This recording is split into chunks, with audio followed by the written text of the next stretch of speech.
எல்லாருக்கும் வணக்கம். இன்றைக்கி பிரியாணி தான் செய்ய போகிறோம். அதுக்கு அடிகனமான பாத்திரம் எடுத்துகிட்டு அதில் 2 ஸ்பூன் நெய் விட்டாச்சு. தென் 50 ml சன்ஃப்ளவர் ஆயில் இல்லை ரிஃபைண்ட் ஆயில் கூட சேர்த்துக்கலாம். இதுக்கு ஹோல் மசாலா, பட்டை, லவங்கம், தென் ஏலக்காய் ஒரு 6, அது கூட 1/2 ஸ்பூன் மிளகு எடுத்துருக்கிறேன். தென் பிரியாணி இலை எல்லாமே போட்டு ஸ்டார் அனைஸும் எடுத்துருக்கேன். எல்லாமே கொஞ்சம் காஞ்ச எண்ணெயில் போட்டதும் தென் ஆல்ரெடி கட் பண்ணி வச்சேன் 4 பெரிய வெங்காயத்தையும் போட்டு நல்லா வதக்கிக்கலாம். அதுக்கு தேவையான தக்காளி நல்லா வாஷ் பண்ணிவிட்டு அதையும் எடுத்து வச்சுக்கலாம். வெங்காயம் சீக்கிரமாக வதங்கிறதுக்கு நம்ம அது கூட கொஞ்சம் சால்ட்டு சேர்த்தோம்னா சீக்கிரமாக வதங்கும், கலர் சேஞ்ச் பண்ணி சீக்கிரம் கொடுக்கும். அதுக்கு நான் வந்துட்டு 2 கப்பு, அதாவது 600 கிராம் கிட்ட நான் அரிசி எடுத்துருக்கேன். அதை ஊற வைக்கிறதுக்கு தண்ணி ஊற்றி வச்சாச்சு. இப்போ பார்த்திங்கன்னா நம்ம ஆனியன் வந்துட்டு நல்லா ப்ரௌன் கலரில் சேஞ்ச் ஆகிடுச்சு. இந்த அளவுக்கு வந்தால் போதும். தென் கட் பண்ணி வச்ச தக்காளி அதில் போட்டு அது கூட 3 பச்சை மிளகாய், தென் புதினா இலை, கொஞ்சம் கொத்தமல்லி தழை என்கிட்ட கம்மியாக இருந்தது. உங்கள்கிட்ட இருந்தால் இன்னும் கொஞ்சம் கூட ஒரு கைப்பிடி அளவுக்கு போட்டுக்கலாம். அது கூட 2 ஸ்பூன் இஞ்சி பூண்டு விழுது போட்டு பேஸ்ட்டு போட்டு நல்லா வதக்கிக்கலாம்.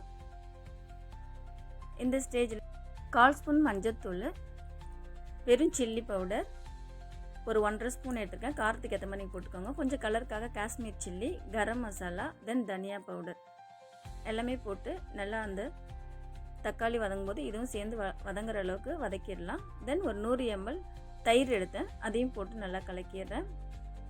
இப்போ சிக்கன் வந்து நான் 600 கிராம் மேலேயே எடுத்து வச்சுருக்கேன். நல்லா வாஷ் பண்ணி மஞ்சள் போட்டு எடுத்து வச்சுருக்கேன் ஆல்ரெடி. அதையும் போட்டு இது நல்லா அந்த மசாலா இதில் வந்து மிக்ஸ் ஆகிற அளவுக்கு பண்ணிவிட்டு தென் இது கூட இன்னும் கொஞ்சம் புதினா இலையும் நான் சேர்த்துக்கிறேன். இது நல்லா மிக்ஸ் பண்ணிடலாம். இப்போ பார்த்திங்கன்னா பிரியாணிக்கு தேவையான தண்ணி நான் தனியாக சூடு பண்ண வச்சுருக்கேன்.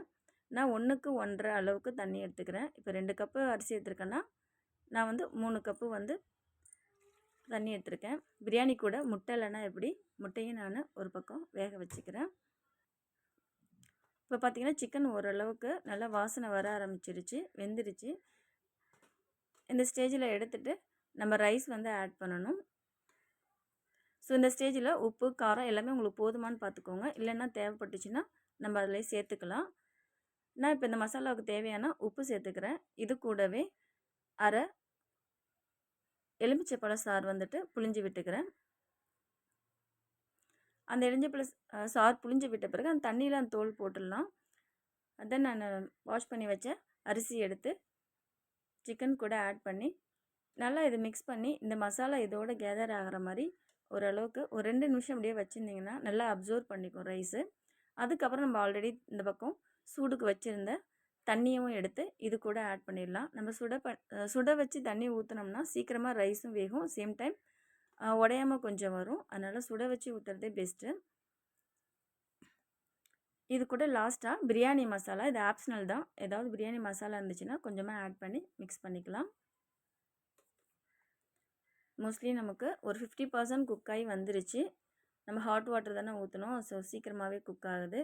இது மேலே கொஞ்சம் புதினா அந்த கொத்தமல்லி இருந்துச்சுன்னா தூவிட்டு ஜஸ்ட் ஒரு 10 மினிட்ஸ் வந்துட்டு நல்லா மூடி வச்சிடலாம். நான் இது வந்துட்டு தம்லாம் போடல, ஒரு 10 மினிட்ஸ் கழித்து வச்சுட்டு நான் ஆஃப் பண்ணிடுவேன். அதுவே வந்து ஓரளவுக்கு நல்லா பொலன்னு வெந்து வந்துடும். பார்த்திங்கன்னா பிரியாணி நல்லாவே வந்திருக்கு. இது கூட லாஸ்ட்டாக ஒரு 2 ஸ்பூன் நெய் விட்டுக்கிறேன், இல்லை ஆயில் கூட நம்ம கொஞ்சம் விட்டுக்கலாம். இது நல்லா வாசனையாகவும் டேஸ்ட்டாகவும் இருக்கும். இது கூட கொஞ்சமாக நான் கேசரி பவுடர் வந்து கலக்கிட்டு தண்ணியில் லேசாக 2-3 இடத்துல விட்டுக்கிறேன். இந்த ரைஸ் மேலே மட்டும் கொஞ்சம் கலக்கி விட்ட பிறகு நம்ம கொஞ்சம் நேரம் மூடி வச்சுட்டு திரும்ப இதை மிக்ஸ் பண்ணோன்னா அங்கங்கே கொஞ்சம் கலர் ரைஸ் நல்லாயிருக்கும், பசங்களுக்கு பிடிக்கும். அதனால் இதை ஆப்ஷனல் தான், வேண்டான்னா விட்டுடலாம், அப்படியே சாப்பிட்லாம். ஒரு 10 மினிட்ஸ் திரும்பவும் நான் மூடி வச்சிடுறேன். இந்த ஹீட்டில் இன்னும் கொஞ்சம் ரைஸ் கொஞ்சம் புழுங்கி வரும். பார்த்திங்கன்னா நல்லாவே வந்துருச்சு. இப்போ இந்த கலர் எல்லா இடத்துலையும் மிக்ஸ் பண்ணுற மாதிரி லேசாக ரைஸ் உடையாமல் மிக்ஸ் பண்ணிக்கலாம். சண்டே டைமில் ஃபேமிலியோடு இது மாதிரி செஞ்சு சாப்பிட்றதே சந்தோஷம்தான். கண்டிப்பாக ட்ரை பண்ணுங்கள். பிடிச்சிருந்தா லைக் பண்ணுங்கள் அண்ட் ஷேர் பண்ணுங்கள். நான் இது கூட தந்தூரி சிக்கன் பண்ணியிருந்தேன், ஹோல் சிக்கன்.